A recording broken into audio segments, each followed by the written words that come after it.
લાગે છે આપણા માલિકના ઘરમાં ચોર ઘૂસી આવ્યો છે. આવ્યો છે તો આવવા દો, તેનાથી મને શું. એક ખૂબ જ સુંદર ગામ હતું. તે ગામમાં રામદયાલ નામનો એક ધોબી રહેતો હતો.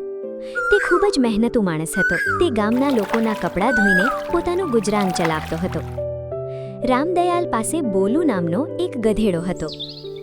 બોલુ સ્વભાવે ખૂબ જ ભોળો અને શાંત હતો. તે તેના માલિકની કોઈ પણ વાત ક્યારેય ટાળતો નહોતો.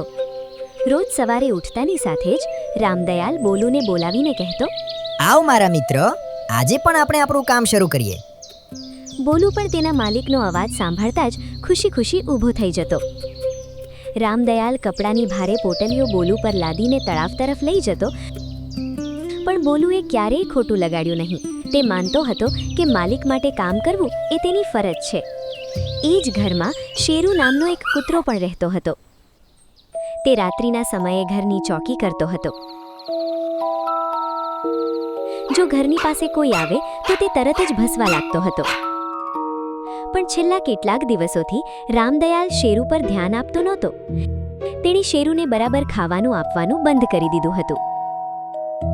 ક્યારેક વધ્યું ઘટ્યું ખાવાનું હોય તો આપી દેતો, બાકી શેરુએ ભૂખ્યા જ રહેવું પડતું હતું. આ જોઈને શેરુ ખૂબ જ દુઃખી થતો હતો. હું આખી રાત રખેવાળી કરું છું, પણ માલિક મારી જરાય પરવા નથી કરતા. એમ જ દિવસો વીતતા ગયા. એક દિવસ સાંજે રામદયાલ ખૂબ થાકીને ઘરે આવ્યો. આખો દિવસ કામના થાકને કારણે તેણે બોલુને બાંધ્યો, શેરુને થોડું અન્ન નાખ્યું અને પોતે ઘરની અંદર જઈને સૂઈ ગયો. તે રાત ખૂબ જ શાંત હતી અને ચાંદની પ્રસરેલી હતી.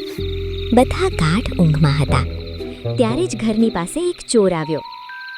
ચોરે બહુ સાવધાનીથી ઘરના આંટા માર્યા અને જોયું કે બધા સૂઈ રહ્યા છે, એટલે ધીરેથી અંદર ઘૂસી ગયો.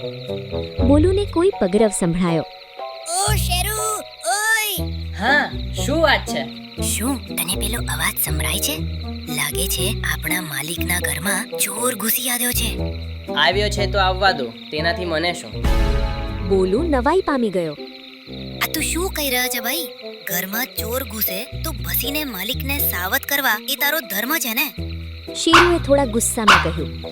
સાચું છે, પણ મારી નજરમાં માલિક પોતાનો ધર્મ નિભાવી રહ્યા નથી. તેથી હું પણ તેમની ભલાઈની ચિંતા કરવા નથી માંગતો. અરે આ તું શું કહી રહ્યો છે? આટલા સારા માલિક વિશે આવી વાતો? કેવા સારા?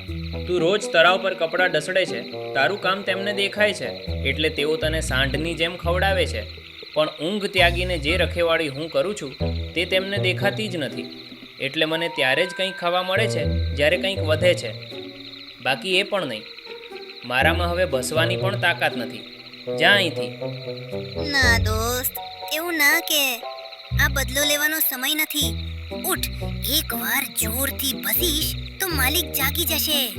જો તું ગમે તેટલી વિનંતી કરે, મારું મન નહીં પીગળે. ભૂખથી તડપીને મારું મન પણ પથ્થર થઈ ગયું છે. વૈતરું કરનારા તને જો માલિક પર બહુ પ્રેમ આવતો હોય તો તું જ કંઈક કરી લે. બોલુને ગુસ્સો આવી ગયો. છી, કહેવાય છે કે કૂતરો વફાદારીનું પ્રતીક હોય છે. તને જોઈને લાગે છે કે આ વાત ખોટી છે. તારા કરતા તો અમે ગધેડા સારા છીએ. એમ કહીને બોલુએ જોરથી ભૂંકવાનું. તેના તેજ અવાજથી માલિકની ઊંઘ ઉડી ગઈ. રામદયાળ ગુસ્સામાં બહાર આવ્યો. ઓય ગધેડા, આખો દિવસ આખા ગામના કપડાં ધોઈને હું થાકીને સૂતો છું અને તું મારી ઊંઘ બગાડી રહ્યો છે. તને એમ જ છોડી દઈશ તો તું રોજ મારી ઊંઘ બગાડીશ. રામદયાળે બોલુને મારવાનું શરૂ કર્યું. બોલુ ખૂબ તડપ્યો. તે બરાડ્યો, પણ માલિકનો ગુસ્સો શાંત થયો નહીં. રામદયાળે બોલુને ખૂબ ફટકાર્યો. બોલુ અધમુઓ થઈ ગયો. શેરુ ચૂપચાપ આ બધું જોતો રહ્યો. થોડી વાર પછી માલિક પાછો જઈને સૂઈ ગયો. બોલુ દર્દના લીધે કણસતો સૂઈ ગયો. શેરુ બોલુ પાસે આવ્યો. જોયું, મેં કહ્યું તું ને કે જેનું જે કામ હોય તેને તે જ કરવું જોઈએ. સાચું છે ભાઈ, મેં જરૂરિયાત કરતા વધારે ઉત્સાહ બતાવી દીધો.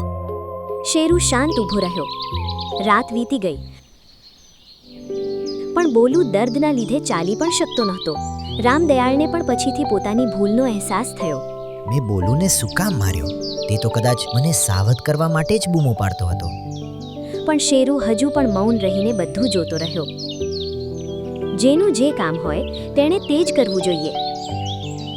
બીજાના કામમાં જરૂરિયાત કરતાં વધુ ઉત્સાહ બતાવીને દખલગીરી કરવાથી આ ગધેડાની જેમ માર ખાવો પડી શકે છે.